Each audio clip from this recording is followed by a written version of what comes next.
A warm good evening to all of you. मैं जितेंद्र सिंह स्वागत करता हूं दोस्तों आप सभी लोग का महिंद्रास के ऑफिशियल यूट्यूब चैनल पर। जैसा कि आप सभी लोग जानते हो आरआरबी ग्रुप डी बिल्कुल एग्जाम डेट्स हर फेज में नए नए बच्चे नए नए लोगों को आप लोग अपना एडमिट कार्ड डाउनलोड कर सकते हैं, अपना जो है सिटी इंटीमेशन उसको देख सकते हैं ना। तो जो भी वेरियस आपकी जो है आरआरबी जहाँ पर आपने अप्लाई किया है वहाँ पर आप जा करके उनकी वेबसाइट के थ्रू चेक कर सकते हैं। और बिल्कुल एग्जाम का माहौल है, ज़बरदस्त तरीके से आपकी प्रिपरेशन एकदम लास्ट फेज में होगी। और जहाँ तक मैं समझ पा रहा हूँ आप सभी लोग रिवीजन कर रहे होंगे। तो कैसे कैसे क्वेश्चन बन सकते हैं, हम इनको और उनकी कितने कितने उनकी वैरायटीज़ क्या क्या हो सकती है उनको हम दोस्तों यहाँ पर डिस्कस करेंगे। और चलिए शुरू करते हैं। सबसे पहले तो मैं भी विजुअल हो जाता हूँ और ठीक है चलिए। हाँ, तो पहला क्वेश्चन आता है आप लोगों की स्क्रीन पर। Now you can see that question कहता है which of the following physical quantities do not have any unit of measurement. मतलब इनमें से कौन सी भौतिक मात्रा में माप की इकाई नहीं है। देखो ध्यान रखिए, ध्यान रखना पड़ेगा आपको। नहीं पूछा दोस्तों, डू नॉट हैव है ना, तो नहीं यहाँ पर भी अच्छा स्टक हो गया है। चलिए एक मिनट, हाँ ये चलिए कोई बात नहीं, हम इसको क्या डिसअपियर कर देते हैं, ठीक है। चलिए हाँ अब चलिए फटाफट जल्दी से बताएं इस क्वेश्चन का सही आंसर क्या होना चाहिए। भौतिक मात्रा फिजिकल क्वांटिटीज की ये बात कर रहा है और कोई भी इकाई नहीं है। अब सोचो, लॉजिक लगाओ। ये यूनिवर्सल कांस्टेंट ऑफ ग्रेविटेशन है ना, ग्रेविटेशनल आपने सुना होगा 6.67 इंटू 10⁻⁻11 न्यूटन मीटर स्क्वायर पर किलोग्राम स्क्वायर। तो न्यूटन मीटर स्क्वायर पर किलोग्राम स्क्वायर ये क्या हो गई, ये इसकी हो गई यूनिट। लेकिन ये पूछ रहा है कि इनमें से किसमें यूनिट नहीं होती है ना। बहुत बढ़िया, टाइमर लो, टाइमर स्टार्ट करा देते हैं। फटाफट बताएं आंसर क्या होना चाहिए आप लोगों के हिसाब से मेरे प्यारे दोस्तों, फटाफट जल्दी से। बहुत बढ़िया, बेहतरीन परफॉर्मेंस है ना। और आप लोग 15 अगस्त बिल्कुल सही है। बच्चा लोग इंडिपेंडेंस को काफ़ी इंजॉय कर रहे होंगे है ना। लेकिन क्लासेस किसी भी हालत में हैम्पर नहीं होनी चाहिए।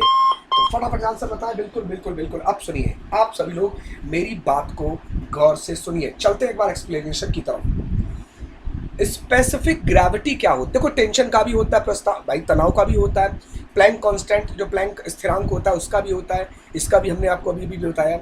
स्पेसिफिक ग्रेविटी अगर बोल रहा है, स्पेसिफिक ग्रेविटी होती क्या है? Density of a body divided by density of a water. और डेंसिटी से डेंसिटी भाई डिवाइडेड बाई, अगर वाटर जैसे at the 4 degree Celsius, 4 degree Celsius पर मैक्सिमम वॉल्यूम यूज़ करता है आपका वाटर जहाँ पर भी रहता है ना। किसी बीकर में रहे, किसी ग्लास में रहे, किसी फ्लास्क में रहे, किसी के भी अंदर रहे। अब दोनों को डिवाइड करते हैं तो दोनों कट जाते हैं। तो इसीलिए स्पेसिफिक ग्रेविटी की कोई भी यूनिट नहीं होगी। ध्यान रखिएगा। जैसे हम अर्थ का कभी कभार आप लोगों ने देखा होगा, अर्थ का बच्चा लोग हम लोग क्या करते हैं, अर्थ की देखो वैसे तो अगर देखा जाए तो अर्थ 3 अलग अलग चीज़ों से मिलकर के बना है, ठीक है बच्चा लोग। तो इसकी डेंसिटी अलग अलग होगी, क्रस्ट की डेंसिटी अलग होगी है ना, एकदम अगर कोर पे जाओगे डेंसिटी अलग होगी। लेकिन जब रिलेटिव टू वाटर कह देते हैं ना, रिलेटिव टू वाटर तो 5.5 होता है, कोई यूनिट नहीं होती। कोई मीटर का नाम आ गया, कोई भी किसी भी तरीके की यूनिट वहाँ पर बच्चा लोग नहीं होगी, क्योंकि आपस में क्या कर दिया उसने, डिस्कनेक्ट कर दिया है ना, कट कर दिया। तो विशिष्ट स्पेसिफिक ग्रेविटी की यहाँ पर कोई भी यूनिट नहीं है ना। बड़ा दमदार क्वेश्चन है और वो लोग जो रटते हैं वो इसमें फेल होते हैं, और वो लोग जो समझते हैं वो इसको क्वालिफाई कर जाते हैं। तो B is the correct answer. Next question की तरफ बढ़ते हैं अपन लोग। बहुत बढ़िया, बेहतरीन परफॉर्मेंस मेरे प्यारे दोस्तों। तो नेक्स्ट क्वेश्चन आ गया अपन स्क्रीन पर। Now you can see that question कहता है दोस्तों, which of these instruments is used for testing the purity of milk.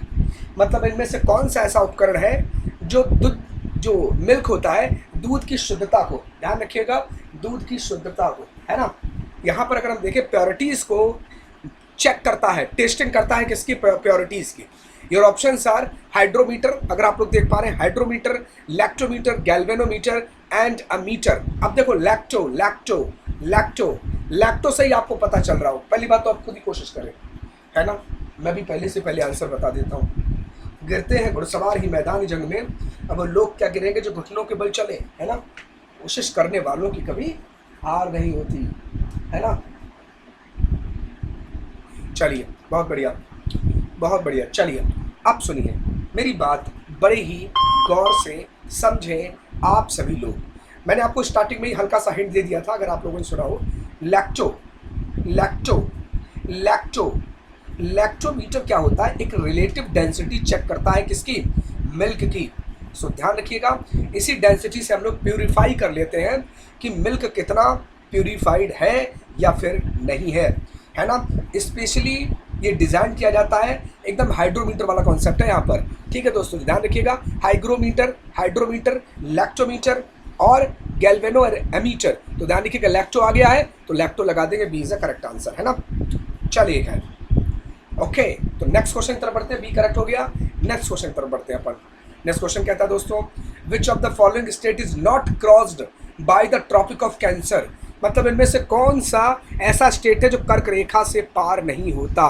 फटाफट पहले तो आंसर बताएं आप लोग, फिर करते हैं हम लोग एक्सप्लेन। बहुत बढ़िया, बहुत सही, फटाफट से आंसर बताएं आप सभी लोग। टाइम नहीं है दोस्तों अपन लोगों के पास में, मेरे प्यारे दोस्तों। Not crossed by the tropic of cancer, tropic of cancer.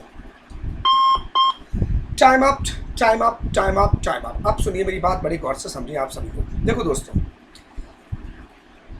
अगर हम इंडिया की बात करें तो ये है हमारा प्यारा इंडिया, यहां से चलती है कर्क रेखा।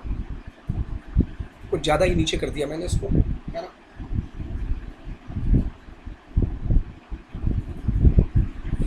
अब आपके इस तरीके से रेखा चलती है दोस्तों, ऐसे होते हुए जाती है।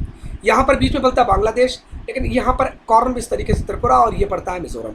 तो ऐसे होती हुई चली जाती है। तो यहाँ पर देखना बच्चा लोग, सबसे पहले आता है क्या, ध्यान रखिए, गुजरात, फिर आता है राजस्थान, फिर आता है मध्य प्रदेश, फिर आता है छत्तीसगढ़, फिर आता है झारखंड, फिर इधर बच्चा लोग झारखंड, और झारखंड के बाद वेस्ट बंगाल में पहुंचता है कि नहीं पहुंचता है। जी हाँ, बिल्कुल पहुंचता है, वेस्ट बंगाल, और फिर इधर ये त्रिपुरा और लास्ट में मिजोरम। टोटल कितने स्टेट हो गए, 8 स्टेट हो गए, 8 राज्य।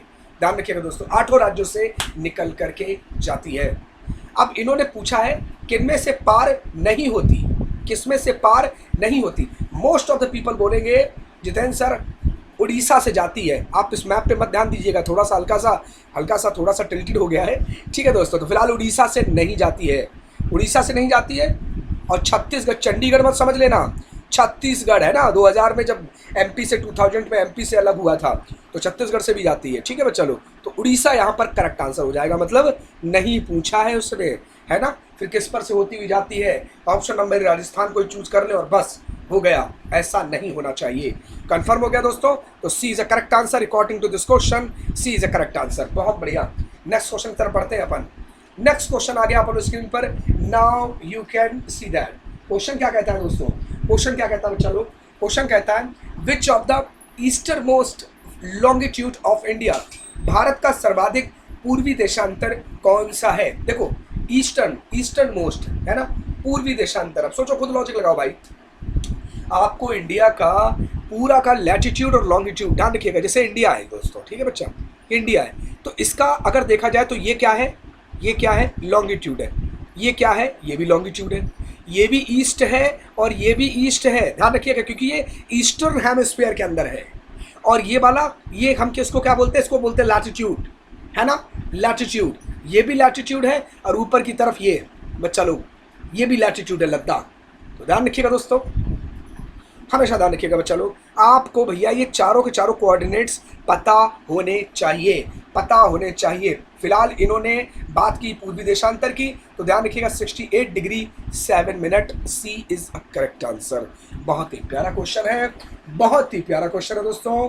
इससे प्यारा क्वेश्चन और कोई बन ही नहीं सकता है किसी भी हालत में, है ना। रट लेना। यहाँ पर आके बहुत लोग कंफ्यूज हो जाते हैं। बड़े बड़े सूरमा जिन्होंने पूरी दुनिया देखी होती है, वो भी यहाँ पर आकर के कहीं ना कहीं क्या हो जाते हैं, थोड़े से कंफ्यूज हो जाते हैं, है ना। चलिए, बहुत बढ़िया, इनको जरूर पढ़ लीजिएगा, जरूर पढ़ लीजिएगा, नहीं तो बहुत कुछ ऐसा लगेगा कि खो दिया है आपने, यकीन मानिए। चलिए नेक्स्ट क्वेश्चन तरफ आते हैं अपन।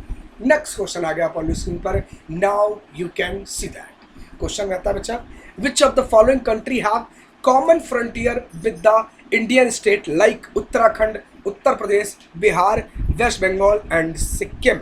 मतलब इनमें से कौन सा ऐसा देश है जो उत्तराखंड, उत्तर प्रदेश, बिहार, वेस्ट बंगाल और सिक्किम जैसे भारतीय राज्यों के साथ सीमाएं साझा करता है। टाइमर ये लीजिए, your timer has been started. Your timer has been started मेरे प्यारे दोस्तों। बहुत बढ़िया, बेहतरीन परफॉर्मेंस आप लोग कर रहे होंगे, मैं भी आपके कमेंट सेक्शन को देख रहा होऊंगा, है ना। चलिए फटाफट जल्दी से बताएं क्या आंसर होना चाहिए। आधी रात पर ये लेक्चर हो रहा है रिकॉर्ड, और ताकि आप लोग इस चीज़ को अच्छे तरीके से स्पेसिफाई कर पाए। टाइम अप पूरी तरीके से दोस्तों हो चुका है। चलो क्या टाइम अप हो चुका है, ठीक है, तो फटाफट आंसर बताएं। अब देखो फर्स्ट ऑप्शन कहता है चाइना, नंबर बी ऑप्शन बोलता है नेपाल, ऑप्शन नंबर सी बोलता है चलो क्या Bhutan, and option number D बोलता है म्यांमार। अब क्या आंसर होना चाहिए आप लोगों के हिसाब से। अब देखो आप लोग कंफ्यूज हो रहे होंगे।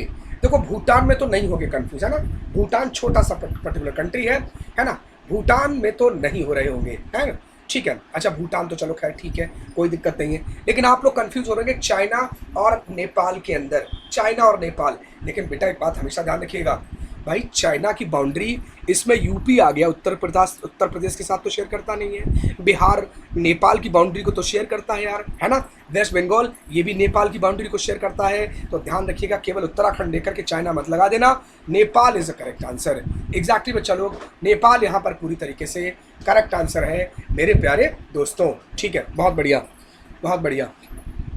तो यहाँ पर अगर देखा जाए तो B is the correct answer. Exactly बच्चा लोग, बी यहाँ पर करेक्ट आंसर हो चुका है। नेक्स्ट क्वेश्चन की तरफ बढ़ते हैं अपन। नेक्स्ट क्वेश्चन आ गया। नेक्स्ट क्वेश्चन कहता है which of the following union territories of India will best suited for summer vacation if you choose Kavaratti to visit. यदि आप यात्रा करने के लिए कावरत्ती चुनते हैं तो भारत का निम्न में से कौन सा ऐसा केंद्र शासित प्रदेश है, कौन सी ऐसी यूनियन टेरिटरी है जो गर्मी की छुट्टियों के लिए सर्वाधिक उपयुक्त होगा। देखो जियोग्राफी के क्वेश्चन इस तरीके से घूम घूम के आपसे पूछता है। कभी आपसे इधर से पूछेगा, है ना दोस्तों, कभी आपसे उधर से पूछेगा, है ना। परेशानी आपको क्रिएट करेगा ही करेगा। प्रैक्टिकल बेस्ड क्वेश्चन आजकल बहुत ज़्यादा बन रहे हैं, मैंने बोला था घूम के बन रहे हैं, है ना। चलिए, लेकिन आप है एकदम शातिर, आपको अपना लॉजिक रखना है और आपको निकलना है सबसे आगे सबसे ऊपर। बहुत बढ़िया। चलिए, तो अब आप लोग पता नहीं क्या आंसर कर रहे होंगे, है ना। ऐसी क्लासेस बहुत ही थोड़ा सा मुझे बड़ी कंट्राडिक्शन वाली लगती हैं, क्योंकि कितना भी करो ना, जब सामने ऑप्शन देख रहे होते हैं तो फिर अच्छा लगता है ना। चलिए, तो यहाँ पर अगर हम लोग जैसे कावरत्ती की हमने बात कर दी है, अब जिस बच्चे को पता है कि कावरत्ती है कहाँ, दमनदीव में है, जी नहीं। पंडिचेरी में है, जी नहीं। अंडमान निकोबार बिल्कुल नहीं। तो करेक्ट दोस्तों क्या हो जाएगा बच्चा लोग, लक्षद्वीप हो जाएगा। सी इज द करेक्ट आंसर बच्चा लोग। ओके, चलिए नेक्स्ट क्वेश्चन तरफ बढ़ते हैं अपन। नेक्स्ट क्वेश्चन कहता है which of the following the country does not share the land boundary with India. मतलब कौन सी ऐसी भूमि है, कौन सी ऐसी पर्टिकुलर कंट्री है जो भारत के साथ भूमि साझा नहीं करता है। अरे भाई साहब, यो क्वेश्चन का भी आंसर मैंने देना पड़ेगा, बिल्कुल भी नहीं दूंगा। जियोग्राफी के इसी तरीके के क्वेश्चन हल्के हल्के, बहुत ज़्यादा बड़े नहीं। ग्रुप डी का लेवल इतना हाई फाई नहीं रहता है दोस्त, है ना। ग्रुप डी है, लेकिन हाँ फिर भी चूंकि अनएम्प्लॉयमेंट इतना ज़्यादा है, एक्यूरेसी आपको मेंटेन करते हुए मैक्सिमम टारगेट करना होगा दोस्तों। तभी इस बदले हुए परिधान के, बदले हुए परिवेश के बच्चा लोग असली अमरेंद्र बाहुबली आप ही हैं। फटाफट आंसर बताएं। अरे भैया, भूटान तो बिल्कुल सर बहुत ही प्यारा स्टेट है, जहाँ पर हैप्पीनेस सबसे ज़बरदस्त एकदम चरम पर है ना। बहुत ही पूरी तरीके से एकदम नेचुरल स्टेट है ना। और जैसे हमारे यहाँ जगह जगह पॉलीथीन वगैरह ये सब इनिशिएटिव चलाने पड़ते हैं, वहाँ पर बहुत पहले ही चल चुके हैं, और पूरी तरीके से बायोटिक स्टेट है दोस्तों, है ना। तो भूटान तो बड़ा प्यारा है, भूटान शेयर करता है, जी करता है। बांग्लादेश, अरे भाई साहब बांग्लादेश क्यों नहीं करता। सबसे ज़्यादा बाउंड्री हम लोग शेयर करते हैं किसके साथ, बांग्लादेश के साथ में। कितनी 4096 किलोमीटर। किसी किताब में 4096, किसी किताब में 4076 किलोमीटर दे रखा होता है। अरे नियर अबाउट आप 4000 के आसपास आप मान लीजिए, मोर देन सफिशिएंट है दोस्तों। नेपाल के साथ भी हम लोग बाउंड्री शेयर करते हैं। नेपाल हिमालय की गोद में बसा हुआ एक बहुत ही नेचुरल कंट्री है दोस्तों, है ना। लेकिन तजाकिस्तान के साथ हम कहाँ बाउंड्री शेयर करते हैं मेरे भाई, है ना, नहीं पूछा है उसने। तो C is the correct answer. Exactly बच्चा लोग, आप सभी लोग का यहाँ पर सी करेक्ट हो गया है। चलिए नेक्स्ट क्वेश्चन तरफ बढ़ते हैं अपन। नेक्स्ट क्वेश्चन कहता है which of the following is called the southern most Himalaya. निम्न में से किसे दक्षिणी हिमालय के तौर पर जाना जाता है। लीजिए, टाइमर आपका स्टार्ट करा दिया, फटाफट बताएं। क्या आंसर होना चाहिए आप लोगों के हिसाब से? शिवालिक, हिमाद्री, हिमाचल या नन ऑफ द अबव? चलिए एक बार एक्सप्लेनेशन हम लोग अच्छे से करते हैं डिस्कस और फिर कहीं बढ़ते हैं बच्चा लोग आगे की तरफ। आप सभी लोग मेरी बात बड़े गौर से समझें, बड़े ही गौर से समझें आप। हिमालय की अगर हम बात करें, हिमालय के 3 पैरेलल श्रेणियां हैं, this one and this one. सबसे इधर ये वाली, इसको हम बोलते हैं greater Himalaya, GH greater Himalaya, या फिर हिमाद्री। ये बीच वाला इसे हम बोलते हैं लेसर हिमालय या फिर हिमाचल। और सबसे ये बाहर की होती है दोस्तों, इन्हें हम बोलते हैं बच्चा लोग शिवालिक। क्या है? शिवालिक। अच्छा, इंडिया की अगर हम बात करें तो इंडिया में ये इस तरीके से है। तो बेटा ये सबसे नॉर्थ की हो गई, और पूछा दक्षिणी हिमालय साउथ, तो कौन सा हो जाएगा? यही शिवालिक हो जाएगा। ए इज अ करेक्ट आंसर। अच्छा, एक क्वेश्चन और समझिएगा। अगर आपसे पूछे कि हिमालय पर्वत में कौन सी रेंजेस सबसे न्यूएस्ट है या फिर यंगेस्ट है ना, जिनके अंदर आज भी ज़्यादातर चेंजेस हो रहे हैं, तो ध्यान रखिएगा आपको लगाना है शिवालिक। शिवालिक जो आपकी रेंज है वो एकदम लेटेस्ट है, एकदम लेटेस्ट, सर्वाधिक लेटेस्ट बोले या यंगेस्ट बोले, है ना, इन तीनों में दोस्तों सबसे ज़्यादा सर्वाधिक बच्चा लोग क्या है? ये लेटेस्ट है। चलिए ओके दोस्तों, तो यहाँ पर कंफर्म क्या हो गया? A is the correct answer. Next question की तरफ बढ़ते हैं हम लोग। बहुत बेहतरीन। नेक्स्ट क्वेश्चन कहता है what is the another name of Sahyadri? What is the another name of Sahyadri? Sahyadri पहाड़ियों का दूसरा नाम क्या है? चलिए टाइमर स्टार्ट करते हैं हम। चलिए फटाफट, टाइमर स्टार्ट हो गया है, फटाफट बताएं आप सभी लोग, सह्याद्री पहाड़ियों का दूसरा नाम क्या है? एक बार देख लेते हैं। सब कुछ वेल एंड गुड है जी? बिल्कुल है। चलिए, सह्याद्री पहाड़ियों का दूसरा नाम क्या है? अरावली पर्वतमाला, वेस्टर्न घाट, हिमाद्री या none of the above? Time up, time up, time up. अब सुनिए बच्चा लोग, अगर हम इंडिया की बात करें, ये इंडिया है, ये, अरे इंडिया तो पूरा है। ये वाला एरिया आप देख पा रहे हैं, अरब सागर के यहाँ से ये है ना, यह गुजरात से स्टार्ट होकर के केरला तक वाला, इसे हम बोलते हैं वेस्टर्न घाट, और इसी को हम बोलते हैं सह्याद्री की पहाड़ियाँ। अगर हम वर्सटैलिटी की बात करें, फ्लोरा एंड फ्योनास, मतलब जीव जंतु एवं वनस्पतियों की अगर हम बात करें, तो सर्वाधिक वर्सटैलिटी आपको यहीं पर मिलने वाली है। तो यहाँ पर ध्यान रखिएगा दोस्तों, सह्याद्री पहाड़ियों का दूसरा नाम है वेस्टर्न घाट। तो B is the correct answer मेरे प्यारे दोस्तों। बहुत बढ़िया। नेक्स्ट क्वेश्चन तरफ पढ़ते हैं अपन। नेक्स्ट क्वेश्चन कहता है वेयर डज द पाक स्ट्रेट लाइज? पाक जल डमरू किनके किनके बीच में स्थित है? चलिए टाइमर लीजिए, टाइमर आपका हो चुका है स्टार्ट। फटाफट से आंसर बताएं। वेयर डज द पाक स्ट्रेट लाइज? पाक स्ट्रेट लाइज है ना, पाक जल डमरू स्थित है। कहां पर स्थित है मेरे प्यारे दोस्तों? Time up, time up, time up, time up and time up. पाक जल डमरू श्रीलंका एंड मालदीव्स? नहीं मेरे भाई, इंडिया जरूर होगा। अब इंडिया एंड मालदीव्स है, इंडिया एंड श्रीलंका है, ए बी दोनों में कैसे हो सकता है? ये तो बिल्कुल गलत है। तो ध्यान रखिएगा दोस्तों, किसके किसके बीच में? इंडिया और श्रीलंका के बीच में है पाक जल डमरू मध्य, है ना। तो B is the correct answer. चलिए, है ना, चलिए बहुत बढ़िया। स्ट्रेट बेसिकली होता क्या है बच्चा लोग? दो भिन्न भिन्न प्रकार की जो जल राशियां हैं उनको आपस में कनेक्ट करने के लिए बहुत ही एक नैरो वाटर स्ट्रीम होती है, जिसे हम लोग स्ट्रेट बोलते हैं। ठीक है, चलिए अब हम लोग बढ़ते हैं नेक्स्ट क्वेश्चन आ गया। बोलता है बच्चा लोग which of the following is popular name of Indian island in Arabian sea? अरब सागर के अंदर मिलने वाली बहुत ही पॉपुलर इंडियन आइलैंड्स का नाम क्या है? फटाफट से आंसर बताएं, टाइमर आपका स्टार्ट हो गया। Your timer has been started. मेरे प्यारे दोस्तों, बहुत बढ़िया, बेहतरीन परफॉर्मेंस बच्चा लोग। Time up, time up, time up, time up. अब सुनिए मेरी बात बड़ी गौर से। इन्होंने कहा है, एग्जामिनर ने बड़े स्मार्ट तरीके से, ये ऐसे क्वेश्चन देखने में आपको टफ लगेंगे लेकिन बहुत आसान होते हैं यार। अरब सागर के अंदर मेरे भाई हमेशा ध्यान रखिएगा, इंडिया का ये पेनिनसुलर, पेनिनसुलर मतलब तीनों ओर ओशियन से घिरा हुआ है। इस तरफ है बे ऑफ बंगाल, बंगाल की खाड़ी, और इस तरफ है अरेबियन ओशियन, अरब सागर। तो सोचो भाई, सोचो इस अरब सागर के अंदर कौन सा कलेक्शन मिलता है? यहीं पर मिलता है दोस्तों लक्षद्वीप। क्या नाम है? लक्षद्वीप। दी इज द करेक्ट आंसर। देखो लक्षद्वीप का मतलब तो होता है लाख ऑफ द्वीप। क्या होता है?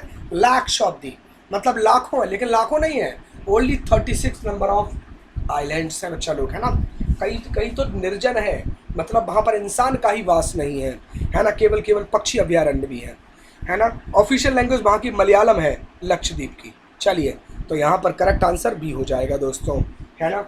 चलिए, बहुत होगी एडिशनल जानकारी, बढ़ते हैं हम लोग नेक्स्ट क्वेश्चन की तरफ। नेक्स्ट क्वेश्चन कहता है which of the following is the oldest mountain range in India? Bharat में कौन सी भारत की सर्वाधिक पुरानी पर्वत श्रृंखला है? भाई पुरानी बोल दी ना, बचेगा ही नहीं। नई यंगेस्ट हिमालय है, लेकिन पुरानी कौन सी है? टाइमर स्टार्ट हो गया आपका, फटाफट जल्दी से बताएं, समय बिल्कुल भी नहीं है अपने पास। सर्वाधिक पुरानी श्रृंखला, Aravalli, Western Ghat, Himalayas, both A and C. तो इस तरीके के क्वेश्चंस में ए और सी नहीं, बोथ नहीं होगा। तो सबसे पुरानी हिमालय सबसे यंगेस्ट है, यंगेस्ट का मतलब नई, और सबसे पुरानी अरावली पर्वतमाला है। ध्यान रखिएगा दोस्तों, अरावली पर्वतमालाएं बेसिकली अगर देखा जाए तो गुजरात के बॉटम से स्टार्ट होती हैं और दिल्ली तक पहुंचती हैं, और बीच में सारा राजस्थान, अरावली पर्वतमाला राजस्थान में ही पाई जाती है। हालांकि दिल्ली तक जो आपका प्रेसिडेंट सर का हाउस है जो प्रेसिडेंट हाउस है, राष्ट्रपति भवन है, उसका एड्रेस अगर आप देखेंगे रायसीना हिल्स, तो रायसीना हिल्स वो अरावली पर्वतमाला का ही एक्सटेंड है, मतलब अरावली पर्वतमाला ही है वो, ठीक है। तो बेसिकली अगर देखा जाए गुजरात से स्टार्ट हो जाता है और मिलता है दिल्ली तक, और बीच में पूरा पड़ता है भारो थारो राजस्थान। तो यहाँ पर ध्यान रखिएगा दोस्तों, ओल्डेस्ट यहाँ पर पूछा है, करेक्ट आंसर दोस्तों हो जाएगा अरावली पर्वतमाला इज करेक्ट आंसर। ओके बच्चा लोग, चलिए बहुत बढ़िया। नेक्स्ट क्वेश्चन तरफ बढ़ते हैं अपन। नेक्स्ट क्वेश्चन कहता है which one of the following waves are used by common TV remote control? सामान्य टीवी रिमोट जो कंट्रोल होता है उनमें किसका प्रयोग किया जाता है? Your options are radio waves, ध्यान रखिएगा दोस्तों, radio waves, lasers, infrared, ultrasonic waves. अब इनमें से बताइए किसका यूज़ किया जाता है आप लोगों के हिसाब से मेरे प्यारे दोस्तों, है ना। सामान्य टीवी रिमोट कंट्रोल द्वारा मतलब कौन सी तरंगे, कौन सी वेव्स निकलती हैं? फटाफट से आंसर बताएं आप सभी लोग। रेडियो वेव्स, लेजर्स, इंफ्रारेड या फिर अल्ट्रासोनिक वेव्स? बता फटाफट, please tell me the answer मेरे प्यारे दोस्तों। बहुत बढ़िया, बेहतरीन, है ना। अब इसमें अगर हम लोग बात करें दोस्तों तो निकलती है क्या? इंफ्रारेड, है ना, इंफ्रारेड निकलती है टीवी रिमोट कंट्रोल से। कंफर्म हो गया बच्चा लोग, ध्यान रखिएगा, सी इज द करेक्ट आंसर, है ना। नेक्स्ट क्वेश्चन पर पढ़ते हैं अपन। कौन सी गैस, ओहो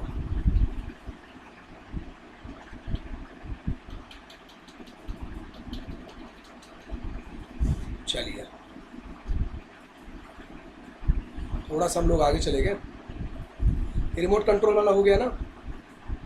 चलिए, कौन सी gas, which gas is safe and an effective बच्चा लोग, जो आपने देखा होगा एक्सटिंग्विशर हम लोग यूज़ करते हैं ना ऑफिस वगैरह में, कॉलेजेस वगैरह में, देखा होगा रेड कलर का एक सिलेंडर टाइप होता है, उसके ऊपर एक हल्की सी नोच होती है, उसके प्लास्टिक को अगर उससे हम डिस्कनेक्ट कर दें और फिर बड़े आराम से हम उसको लाइक अ सीजर हम उसको प्रेशराइज कर सकते हैं। जैसे हम प्रेशराइज करेंगे अंदर से एक पाउडर निकलेगा, है ना, एक अंदर से एक पाउडर टाइप का निकलेगा। तो फिलहाल वो होता क्या है, व्हाट एग्जैक्टली, है ना, उसके अंदर होता क्या है? नाइट्रोजन। अब ये ऐसे क्वेश्चन यार, साइंस के बेसिक क्वेश्चन अगर मैं मतलब समझ रहा हूँ फिर तो कुछ बचेगा ही नहीं। टाइमर स्टार्ट हो गया भैया, फटाफट आप लोग बताएं। Nitrogen dioxide, carbon dioxide, sulphur dioxide, nitrous oxide, फटाफट से बताएं क्या आंसर होगा। बुझाने की कल है, मतलब उस पर आप ध्यान मत दीजिएगा, भावनाओं को समझिएगा। हमेशा ध्यान रखिएगा, अगर कहीं पर दीपक की लौ जल रही है, आप सभी लोग जानते हैं, अगर ये दीपक की लौ जल रही है तो ये जलती रहेगी। लेकिन अगर हमने इस पर उल्टा करके क्या कर दिया, ग्लास ऐसे रख दिया, थोड़े समय के बाद दीपक बुझ जाएगा। क्यों? क्योंकि अंदर बच्चा लोग क्या था, CO2 इकट्ठा हो गया और O2 नहीं रहा। बर्निंग होने के लिए ऑक्सीजन चाहिए, हमेशा ध्यान रखिएगा, बर्निंग होने के लिए ऑक्सीजन चाहिए और बुझाने के लिए CO2 चाहिए। तो हमेशा ध्यान रखिएगा, कार्बन डाइऑक्साइड ठोस तौर पे उस पर पाउडर की फॉर्म में होती है और वो वहाँ पर जाकर के, ध्यान रखिएगा, कार्बन डाइऑक्साइड वहाँ पर इकट्ठी हो जाएगी, वो बिल्कुल जलने वहाँ पर बॉन्डिंग कर देती है ना, ऑक्सीजन को आने ही नहीं देती, इसीलिए जो भी वहाँ पर आग लगी होती है वो भूल जाती, मतलब बुझ जाती है। ठीक है दोस्तों, तो B is the correct answer. तो कंफर्म क्या हो गया दोस्तों, B is the correct answer. चलिए नेक्स्ट क्वेश्चन तरफ आते हैं अपन। नेक्स्ट क्वेश्चन कहता है, which one of the following elements the drum of photostat machine is made up of. मतलब फोटोस्टेट मशीन का ड्रम किससे बना होता है? फटाफट बता लीजिए, टाइमर स्टार्ट हो गया भाई। ऐसे ऐसे क्वेश्चंस भी बनेंगे। पहले एक समय हुआ करता था कि कंप्यूटर से क्वेश्चन आता था, सिंपल तौर पर कंप्यूटर से क्वेश्चन आता था, इनपुट डिवाइसेस क्या होती हैं, आउटपुट डिवाइसेस क्या होती हैं। अब भूल जाओ, है ना। अब पूछ लेगा आपसे इंकजेट प्रिंटर का क्या कंट्रीब्यूशन है, अट्रैक्टिव प्रिंटर कौन से होते हैं, है ना। तो ये सब लेज़र प्रिंटर और इनमें सब में क्या अंतर होता है, तो ध्यान रखिएगा किसके बने होते हैं। तो उसका जो ड्रम होता है वो बना होता है किसका बच्चा लोग, ध्यान रखिएगा, सेलेनियम। किसका बना होता है, सेलेनियम, है ना। तो B is the correct answer. छोटे छोटे क्वेश्चन है तो आपसे पूछ लेगा। दही के निर्माण के लिए जो हमारा कर्ड बनता है बच्चा लोग, दूध होता है, दूध में से हल्का सा हमने जौन लगा देते हैं, वो दही में कन्वर्ट हो जाता है। लेकिन कभी अगर आप माइक्रोस्कोप से दही को देख लें, आप दोबारा खाओगे नहीं उसको, है ना। इतनी मतलब एक दूसरे पर बैक्टीरिया चढ़ते हुए देखोगे, उतरते हुए देखोगे, रिलते, मतलब समझ रहे हो ना, इतने एरिया को देखोगे तो मतलब एकदम गच गच गच गच गच गच आपको बैक्टीरिया इतना, आप दोबारा जिंदगी में नहीं खा सकते भाई साहब दही। मैंने कहा ना, कुछ बैक्टीरिया हमारे लिए हार्मफुल भी होते हैं और कुछ हमारे लिए मतलब सही भी होते हैं। गर्मी के समय अब आप दही खाइए, देखिए। और वैसे भी हमारे डाइजेस्टिव सिस्टम में एक घड़ी के लिए दूध आपको नुकसान दे सकता है, लेकिन दही आपको नुकसान नहीं देगा। दही बहुत ही नेचुरल है यार, ठंडक प्रोवाइड करता है हमारे लिए, बॉडी के लिए भी काफ़ी यूज़फुल है। लेकिन दही को बनाता कौन, स्पेशल बैक्टीरिया होते हैं। अब वो बैक्टीरिया कौन से, अब आप लोग बताइए भैया, है ना। टाइमर हैज बीन स्टार्टेड, समय स्टार्ट हो गया है दोस्तों, प्लीज टेल द आंसर। मैंने क्या बोला, हमेशा ध्यान रखिएगा, हमेशा ध्यान रखिएगा। लैक्टो लैक्टो लैक्टो मतलब दूध, तो यही होगा कोई ना कोई, यहीं पे ध्यान रखिएगा। आंसर होगा लैक्टोबैसिलस एसिडोफिलस, है ना। तो B is the correct answer, है ना। तो कंफर्म हो गया भाई। चलिए नेक्स्ट क्वेश्चन तरफ बढ़ते हैं अपन। नेक्स्ट क्वेश्चन आ गया, which one of the following bacteria present in the soil produces a peculiar smell if it rains and parched soil. मिट्टी में मौजूद कौन सा बैक्टीरिया एक अजीब गंध पैदा करता है। आपने देखा होगा कभी कभार बारिश होती है हल्की सी, जब बारिश होती है तो मिट्टी में एक सौंधी सौंधी महक आती है ना, बड़ी अच्छी लगती है वो महक दोस्तों। जो लोग गांव से बिलोंग करते होंगे, भारत है क्या यार, भारत की आत्मा वाकई गांव में बसती है और मैक्सिमम पीपल्स गांव से बिलोंग करते हैं दोस्तों। और जो शहर में, वो आज नहीं तो कल गांव से बिलोंग किया करते थे। तो हमारी ओरिजिनलिटी, हमारा आईना गांव है, विलेजेस हैं। तो यार जब बारिश हल्की सी हो जाती है, होने के बाद मिट्टी पर एक हल्की सी गंध आती है, तो आज से याद रखिएगा किसकी वजह से आती है, बैक्टीरिया की वजह से आती है। अब वो बैक्टीरिया कौन सा है जिसकी वजह से ये गंध आती है, फटाफट आंसर बताएं।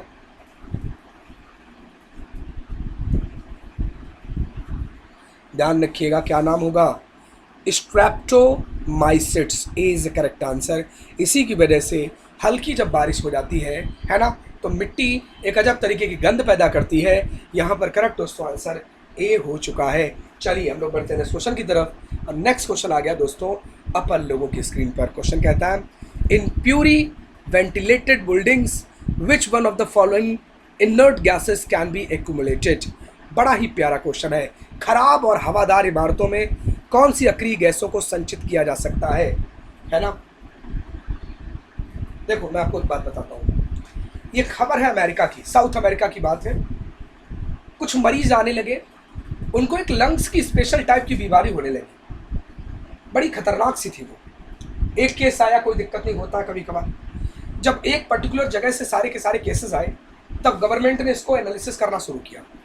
एनालिसिस में ये पाया गया कि ये सभी लोग ऐसे घरों में रहते हैं जो बहुत पुराने हो चुके हैं, बहुत पुराने, हालत खस्ता हो गई है और ज़मीन की जड़ें धरती के अंदर तक हैं।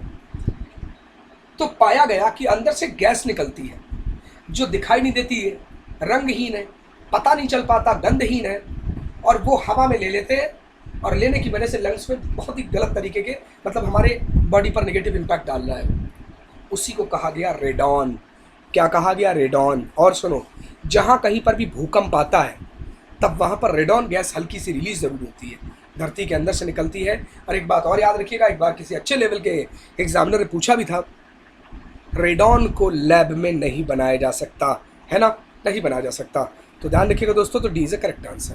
अभी तक तो नहीं बनाया जा चुका है, आगे का पता नहीं। तो radon is a correct answer, D is a correct answer. Next question तरफ बढ़ते हैं अपन। Honey is the sweeter than cane sugar. शहद गन्ने से या मकई सिरप की तुलना में काफी मीठा होता है, तो इसमें कौन सा कार्बन शर्करा, कौन सा ग्लूकोज, कौन सा शुगर बच्चा लोग रिस्पॉन्सिबल है मीठे होने के पीछे? फटाफट जल्दी से आंसर बताएं, है ना, फटाफट जल्दी से। साइंस के जबरदस्त तरीके का क्वेश्चन है भाई। मीठापन, मीठापन मेरे भाई, मीठापन। सुक्रोज हो सकता है, आप सुक्रोज फ्रक्टोज में कंफ्यूज हो, लेकिन इनमें या डेक्ट्रोज और लेवुलोज में कंफ्यूज नहीं होंगे। Sucrose is correct answer, C is correct answer. देखो, जब एग्जामिनेशन हॉल के अंदर ना हम दो क्वेश्चनों को एलिमिनेट कर दें तो 50-50% में फिर खेल लेना चाहिए। चलिए नेक्स्ट। अब आ गया भाई साहब आपका पॉलिटी, है ना, बड़े इंपॉर्टेंट। हम लोगों ने साइंस के क्वेश्चन डिस्कस किए दोस्तों, अब हम लोग डिस्कस कर लेते हैं पॉलिटी को। क्वेश्चन कहता है, इनमें से कौन सा ऐसा आर्टिकल है जो राज्यसभा यानी कि काउंसिल ऑफ स्टेट को रिप्रेजेंट करता है और उसके मैनर ऑफ इलेक्शन को रिप्रेजेंट करता है? फटाफट आंसर बताएं आप सब लोग। सोचो सोचो सोचो सोचो। मैंने आप लोगों को क्या बोला था, एक बार मैंने आपको बताया था। सबसे पहले तो आप ही लोग कोशिश करें, टाइमर स्टार्ट हो गया, है ना। वो कहते हैं ना, कोशिश करने वालों की कभी हार नहीं होती, तो वही है। राज्यसभा की संरचना, फटाफट एक बार कोशिश करें, नहीं तो फिर हम करते हैं।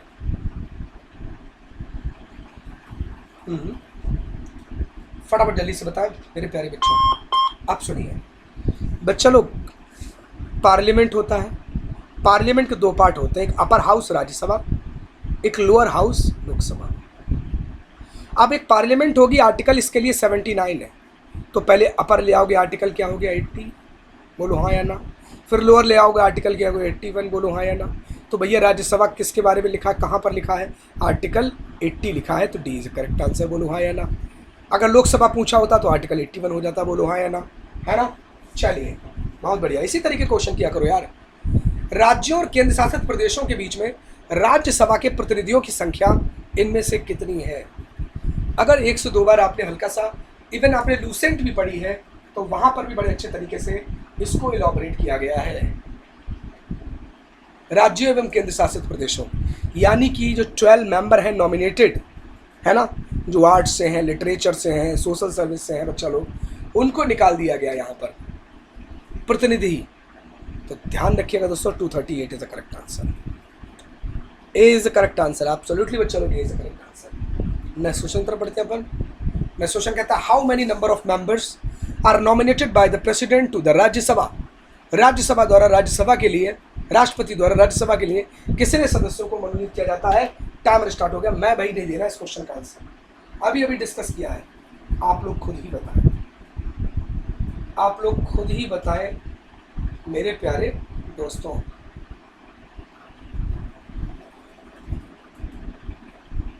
बहुत बढ़िया, बेहतरीन परफॉर्मेंस। सुनिए, ध्यान रखिएगा बच्चों लोग, 12 लोग कितने 12, कितने 12, ये आते हैं कहाँ से, आर्ट से, कहाँ से लिटरेचर से, कहाँ से सोशल सर्विस से, है ना। तो ध्यान रखिएगा। और ऐसे लोग जब प्रेजेंस होते हैं ना राज्यसभा में, तो कहीं ना कहीं साइंटिफिक, कहीं ना कहीं से टेम्पर सभी का हाई रहता है, ठीक है। तो ऐसे लोग वाकई कला साहित्य मतलब इन सबसे अगर हैं तो इसका मतलब इंटेलिजेंट तो है ना, लिटरेचर एंड ऑल। तो C is the correct answer. कितने 12 मेंबर्स। हालांकि जो लोकसभा के अंदर 2 मेंबर थे जो एंग्लो इंडियन कम्युनिटी से बिलोंग करते थे उनको डिसकंटिन्यू कर दिया गया, लेकिन राज्यसभा के जो 12 मेंबर्स हैं उस कॉन्सेप्ट को अभी नहीं किया गया और करना भी नहीं चाहिए, मुझे ऐसा लगता है ना। चलिए, ये प्यारा क्वेश्चन है, थोड़ा सा कंफ्यूज भी करेगा, लेकिन मैं 102 बार पढ़ा चुका हूँ आपको, तो आप लोग कर ले जाएंगे। क्वेश्चन कहता है which among the following is not a standing committee, इनमें से कौन सा एक स्थायी समिति नहीं है। स्थायी का मतलब परमानेंट।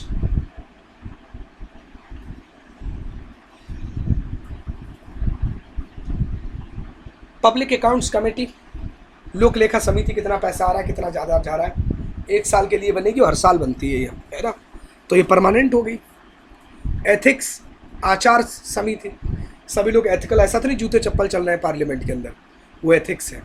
बिजनेस एडवाइजरी, बिजनेस का मतलब यहाँ पर वो नहीं है ना, बिजनेस जो लाला लोग करते हैं, नहीं। बिजनेस का मतलब होता है डील ऑफ द डे, सुबह से लेकर शाम तक का, जैसे मैं आपको पढ़ा रहा हूँ, ये क्या है, बिजनेस है। वैसे वो जो कार्रवाई है उसको बिजनेस कहते हैं, वो भी परमानेंट है, देखिए। लेकिन रेलवे कन्वेंशन कमेटी ये परमानेंट नहीं है, जब ज़रूरत होती तभी इसको कंपोज किया जाता है। सीधा करेक्ट आंसर। फॉर्मेशन की जाती, कंपोज नहीं, कविता थोड़ी जो कंपोजिशन होगा। हमारे कॉन्स्टिट्यूशन के अंदर एक पर्सन है, एक बंदा है जिसका नाम है कैग, बोले तो computer and auditor general of India. इसके लिए कौन सा आर्टिकल है? ये क्वेश्चन तो बड़ा प्यारा है यार, कर ही ले जाएंगे आप लोग, कई बार कराया जा चुका है मेरे प्यारे दोस्तों। इसको करने में किसी भी तरीके की कोई भी दिक्कत नहीं होनी चाहिए। कैग है ना, ये पीएससी के पब्लिक अकाउंट्स कमेटी के प्रतिवेदन पर काम करता है ना, और ये ना केवल सलाह दे सकता है, एग्जीक्यूट नहीं कर सकता।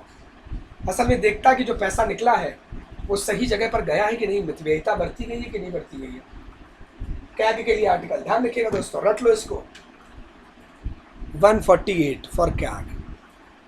एक और ऑफिसर होता है सेंटर का, AGI, attorney general of India. इसके लिए दोस्तों आर्टिकल होगा कौन सा, 76, है ना।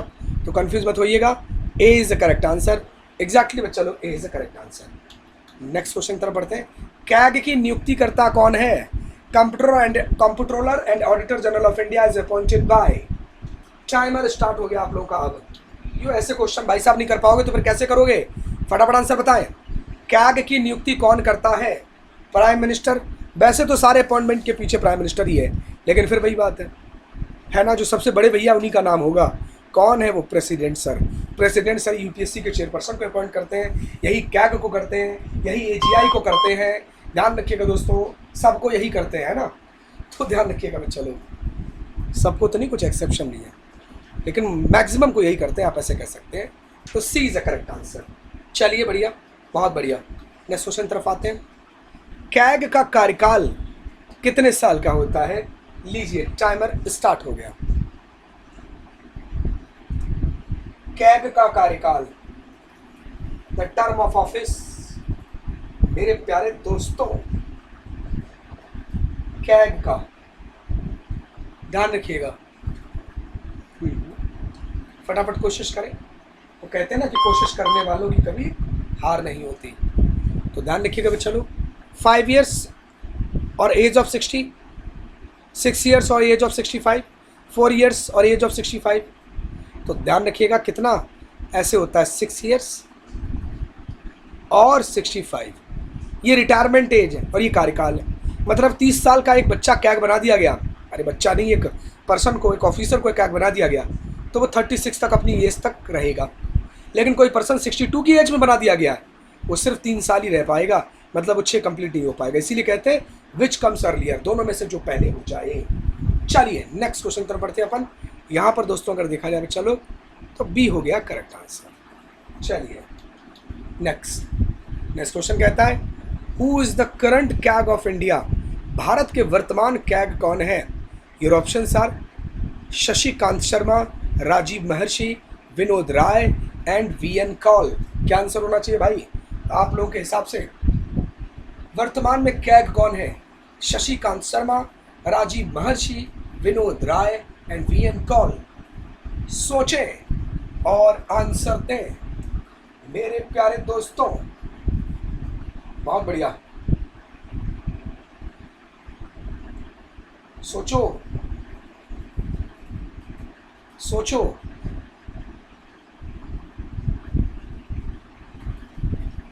अगर चेंज हो गए हैं तो वो बताओ, अगर चेंज हो गए हो तो वो बताओ।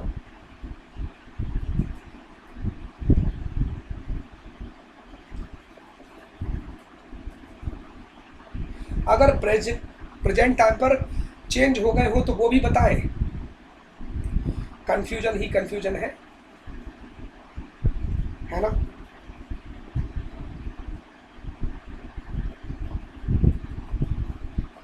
कंफ्यूजन ही कंफ्यूजन है, सॉल्यूशन पर मिला नहीं। कोशिश करें मिलेगा कैसे नहीं। राजीव महर्षि, अरे भाई करंट करंट करंट करंट। मेरे बच्चे ध्यान रखिए मेरे प्यारे दोस्तों, है ना। कौन है। जी.सी. मुर्मू। जितेंद्र सर न ये है न ये है न ये है न ये है न ये है। कौन है। जी.सी. फुल फॉर्म क्या है जी.सी. का पूछ लेगा, नहीं पूछता है ऐसे यार कभी भी, है ना। गिरीश चंद्र मुर्मू कर देना यार। जी.सी. मुर्मू, MURMU। अच्छा जी.सी. मुर्मू कैग बनने से पहले कौन थे कमेंट ऑप्शन में बताइएगा। पहुंचना जम्मू की तरफ, हिंट दे दिया। चलिए नेक्स्ट। किस निगम का कैग द्वारा पूरी तरह ऑडिट किया जाता है। किस निगम का कैग द्वारा पूरी तरीके से ऑडिट किया जाता है। वैसे तो कई ऑर्गेनाइजेशन का किया जाता है, इन्होंने ऑप्शन दे दिया है आपका। चलिए फटाफट इसको करके लाइएगा, ये होमवर्क में हम आपको देते हैं, ठीक है। चलिए नेक्स्ट क्वेश्चन की तरफ। भारत के संविधान को संविधान सभा द्वारा अपनाया गया। कब अपनाया गया। कब अपनाया गया। फटाफट से आंसर बताएं आप सभी लोग मेरे प्यारे दोस्तों। क्या आंसर होना चाहिए भाई। कब अपनाया गया। 26 जनवरी 1950। Adopt and adopt. ध्यान रखिएगा 26 नवंबर 1949। मैं आप लोग को कई बार बता चुका हूँ। Partially the constitution was adopt on 26 November 1949 and the whole constitution was imposed on 26 January 1950। क्योंकि इसने सबसे पहले पूछा है कब अपनाया गया था, तो अपना तो 26 नवंबर को ही गया था, लेकिन पूरी तरीके से एप्लीकेबल हमने जो किया वो 26 जनवरी 1950 को किया। क्योंकि रावी नदी के तट पर कांग्रेस का वो अधिवेशन जवाहरलाल नेहरू के द्वारा आधी रात को झंडा फहराया जाना, और उसी समय लाहौर अधिवेशन में ही कह दिया गया था बच्चा लोग कि हम 26 जनवरी को आज़ाद हो जाएंगे नेक्स्ट ईयर। लेकिन वो नहीं हो पाया, लेकिन फिर भी हमारे दिलों में जगह रही 26 जनवरी की। उस 26 जनवरी के दिन को अमर करने के लिए हमने इस दिन को ही पूरी तरीके से संविधान को एप्लीकेबल कराया, और इसी दिन से रिपब्लिक डे को हम लोग एंजॉय करते हैं। ओके मेरे प्यारे दोस्तों, आई होप सो कि आप लोगों ने एंजॉय किया होगा, और मिलते हैं हम लोग नेक्स्ट क्लास के अंदर। Thank you class. जय हिंद हमारे प्यारे दोस्तों। Okay bye bye, take care. मिलते हैं हम लोग कल, हम लोग लाइव आएंगे क्लास के अंदर। ओके दोस्तों बाय बाय, टेक केयर दोस्तों।